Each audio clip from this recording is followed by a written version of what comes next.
بسم الله الرحمن الرحيم. السلام عليكم ورحمة الله وبركاته. الحمد لله نحمده ونستعينه ونستغفره ونؤمن به ونتوكل عليه ونعوذ بالله من شرور أنفسنا وسيئات أعمالنا. من يهده الله فلا مضل له ومن يضلل فلا هادي له. وأشهد أن لا إله إلا الله وحده لا شريك له وأشهد أن سيدنا وحبيبنا ومولانا محمدا عبده ورسوله. اللهم صل على محمد وعلى آل محمد كما صليت على إبراهيم وعلى آل إبراهيم في العالمين إنك حميد مجيد. اللهم بارك على محمد وعلى آل محمد كما باركت على إبراهيم وعلى آل إبراهيم في العالمين إنك حميد مجيد. أما بعد، فيا عباد الله، أوصيكم ونفسي أولا بتقوى الله، فاتقوا الله فإن خير الزاد التقوى واتقوا يا أولي الألباب. فقد قال الله تعالى في كلامه العزيز وفرقانه المجيد: أعوذ بالله من الشيطان الرجيم. بسم الله الرحمن الرحيم. يا أيها الناس اتقوا ربكم الذي خلقكم من نفس واحدة وخلق منها زوجها وبث منهما رجالا كثيرا ونساء واتقوا الله الذي تساءلون به والأرحام إن الله كان عليكم رقيبا. وقال النبي صلى الله عليه وسلم: النكاح من سنتي فمن رغب عن سنتي فليس مني، أو كما قال صلى الله عليه وآله وسلم. அன்பின் இஸ்லாமிய சகோதரர்களே, அல்லாஹ்வின் நல்லடியார்களே, நாங்கள் எல்லாம் ஒரு சந்தோஷகரமான ஒரு நிகழ்விலே கடந்து கொண்டிருக்கிறோம். திருமணம் என்பது அது மிகப்பெரிய ஒரு சுன்னா. எந்த ஒரு மனிதனுக்கு உடல் ரீதியாகவும் நஃபகா கொடுக்க முடியுமான அளவும் உடலியல் ரீதியாகவும் சக்தி இருக்குமோ அந்த மனிதன் திருமணம் முடித்துக் கொள்ளட்டும் என்று சொன்னார்கள் ஸல்லல்லாஹு அலைஹி வஸல்லம். திருமணம் அது என்னுடைய வழிமுறை, அது நபிமார்களுடைய வழிமுறை. அதனை யார் புறக்கணிக்கிறாரோ, தேவைகள் இருந்தும் சக்தி இருந்தும் அதனை யார் புறக்கணிக்கிறார்களோ அவர் என்னை சார்ந்தவர் அல்ல என்ற கருத்தை ஸல்லல்லாஹு அலைஹி வஸல்லம் சொல்லுவார்கள். அன்பின் இஸ்லாமிய சகோதரர்களே, அல்லாஹ்வின் நல்லடியார்களே, ஏனைய இபாதத்துகளை விட, ஏனைய வணக்க வழிபாடுகளை விட இஸ்லாம் ஒரு படி மேலாக நபி ஸல்லல்லாஹு அலைஹி வஸல்லம் ஏனைய விடயங்களுக்கு வழிகாட்டியதை விட தன்னுடைய வாழ்க்கையில் 11 மனைவிமார்களை திருமணம் முடித்து இந்த உலகத்தில் திருமணம் என்ற பகுதிக்கு வழிகாட்டினார்கள். ஏன்? அது மிக அழகான ஒரு பகுதி. அது இந்த உலகத்தில் குர்ஆன் திருமணத்தை குறிப்பிடுகின்ற போது சொல்லுகிறது, மீசாகன் கலீலா. அது ஒரு பலமான ஒரு கனமான ஒரு உடன்படிக்கை. அது லேசாக நினைத்துக் கொள்ளாதீர்கள். திருமணம் என்ற பகுதி அது ஒரு அமானிதமான பகுதி. சில இடங்களில் குர்ஆன் அல்லாஹ்வினுடைய அருள் என்று சொல்லுகிறது. எங்கு இருக்கின்ற ஒரு ஆணும் பெண்ணும் இணைகின்ற போதும் அவர்களுக்கிடையில் ஏற்படுத்தப்படுகின்ற பாசம், அந்த புரிந்துணர்வு, அந்த பரஸ்பரம், அதனை அல்லாஹ் வமின் ஆயாத்திஹி அவருடைய ஒரு அத்தாட்சி என்பதாக அல்லாஹ் சொல்லுகிறார். எப்படி வானம் பூமி மாறி மாறி இரவு பகல்கள் வருவது அத்தாட்சியாக அல்லாஹ் குர்ஆனில் குறிப்பிடுகிறானோ அதே தொடர் வசனம் குறிப்பிடுகிறது. இந்த 2 பேருக்கும் இடையில் ஏற்படுத்தப்படுகின்ற அன்பு, அந்த பரஸ்பரம், அந்த புரிந்துணர்வு அல்லாஹ்வுடைய அத்தாட்சிகளில் உள்ளது. அன்பின் இஸ்லாமிய சகோதரர்களே, அல்லாஹ்வின் நல்லடியார்களே, திருமணங்கள் அது சம்பிரதாய விடயங்கள் அல்ல. இன்று சேர்ந்தால் நாளை எனக்கு தேவை ஏற்படுகின்ற போது என்னுடைய வாழ்க்கையில் இன்னொன்றை தேடிக்கொள்ளலாம் என்பதல்ல. அபகதுல் ஹலாலி இலல்லாஹி அத்தலாக். ஸல்லல்லாஹு அலைஹி வஸல்லம் சொல்வார்கள், அல்லாஹ் தலாக்கை ஹலாலாக ஆக்கி இருக்கிறார். விரும்பினால் நீ தலாக் சொல்லிக் கொள்ளலாம். ஆனால் அல்லாஹ்வுக்கு மிகவும் எரிச்சல் ஊட்டக்கூடிய, கோபம் ஊட்டக்கூடிய ஒரு விடயமாக ஸல்லல்லாஹு அலைஹி வஸல்லம் அடையாளப்படுத்தினார்கள் தலாக்கை. அன்பின் இஸ்லாமிய சகோதரர்களே, அல்லாஹ்வின் நல்லடியார்களே, பெண் என்பவள் அவள் இப்படித்தான் இருப்பாள். அவளிடத்தில் சில கோணல்கள் வளையல்களை வைத்துதான் நல்லா படைத்திருக்கிறார். உன்னோடு ஒப்பிட்டு பார்க்கின்ற போது எல்லா விடயங்களிலும் அவள் உனக்கு ஈக்குவலான ஒரு பெண்மணியாக இருக்க மாட்டாள். அன்பின் இஸ்லாமிய சகோதரர்களே, அல்லாஹ்வின் நல்லடியார்களே, இதனைத்தான் ஸல்லல்லாஹு அலைஹி வஸல்லம் சொல்லுவார்கள், அல்லாஹ் லன் தஸ்தகீமலக அலா தரீகத்தின் வாஹிதா, ஒரே அடியில் அந்த கோடலை நீ நிமிர்த்தி விட நினைக்க கூடாது.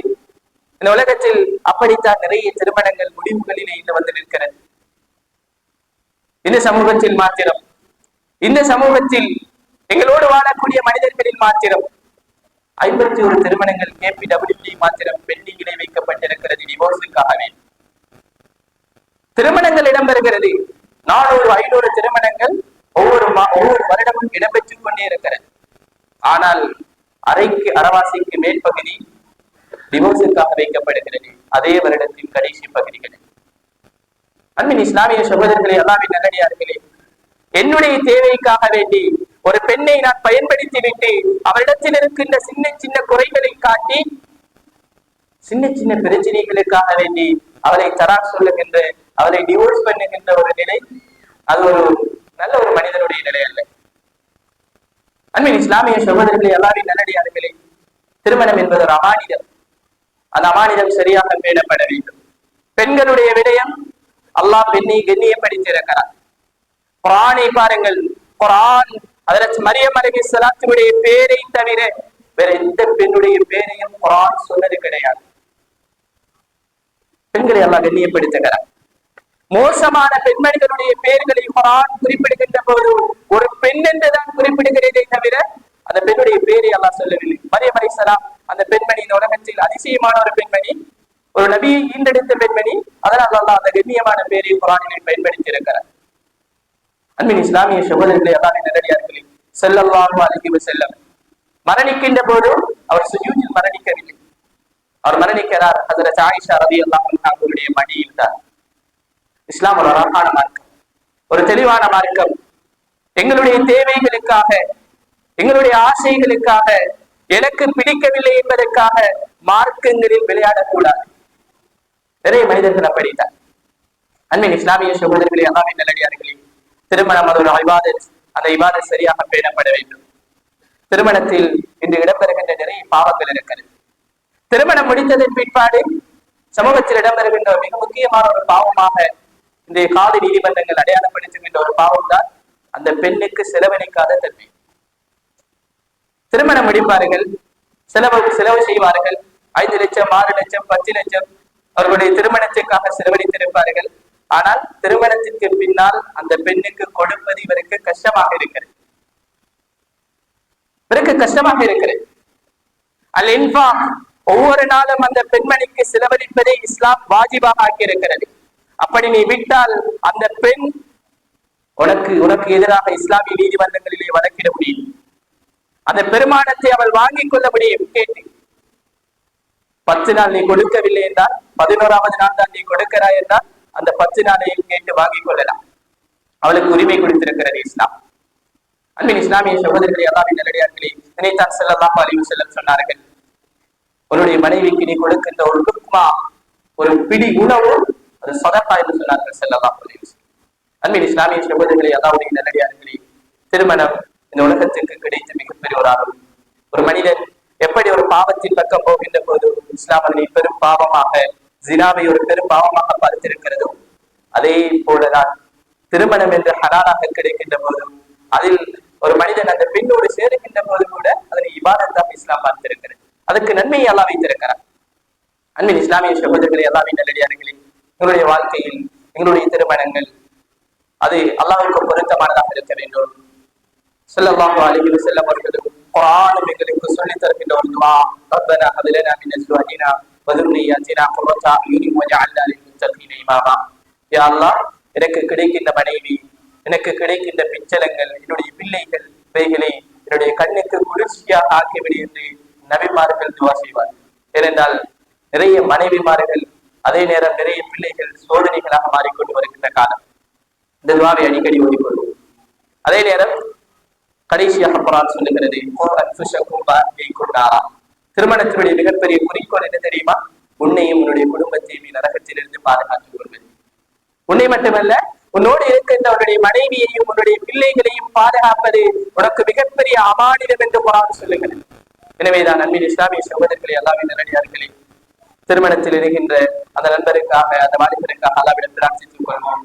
பாரக்கல்லாஹு லக் வ பாரக அலைஹி வ ஜமஅ பைனகுமா ஃபி கைர். மரணம் வரைக்கும் அவர்களுடைய வாழ்க்கையை அல்லாஹ் வெற்றிகரமான, சந்தோஷகரமான, அவனுக்கு பிடித்த ஒரு வாழ்க்கையாக ஆக்கி வைப்பானாக. ஆமீன்.